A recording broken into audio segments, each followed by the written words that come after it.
кішкентай оқырмандар, біз бүгін облыстық арнаулы кітапханасынан келіп отырмыз. Менің қолымдағы Балбұлақ журналы біздің кітапханамыздан шығарылады. Бұл журнал мектеп жасындағы балаларға арналған. Бұның ішінде ертегілер, менің ертегім айдарында Уәзір мен шал, бие мен құлын, үзілген достық сияқты ертегілерді оқи аласыздар. Менің кумирім айдарынан Кенжебек Нұрдолдай деген зағип әнші туралы толығырақ мағлұмат ала аласыздар.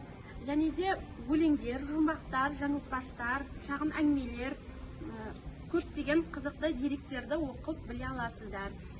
Енді сіздердің араларыңызда Braille жүйесінде оқитын оқушылар бар шығар, иә? Сенің есімің кім? Жасың нешеде? Неше сыныпта оқисың? 2-ші сыныпта оқисың, иә? Мына осы Балбұлақ журналын біздің кітапханамыздың атынан саған сыйға тартамыз. Осы жазғы демалыста үйіңе алып кетіп, мамаңмен бірге осы журналды оқып, демалыстан келгеннен кейін өзіңнің сыныптастарыңа айтып бересің, иә?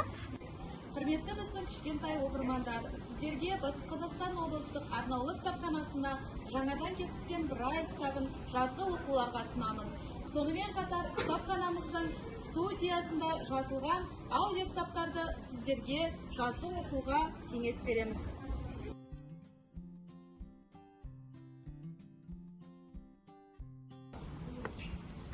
Кітап бағалы сыйлық Book Challenge Абдолсланов атындағы облыстық ғылыми әмбебап кітапхана көз көрмейтін және нашар көретін азаматтарға арналған арнаулы бөлім ұжымына жолда!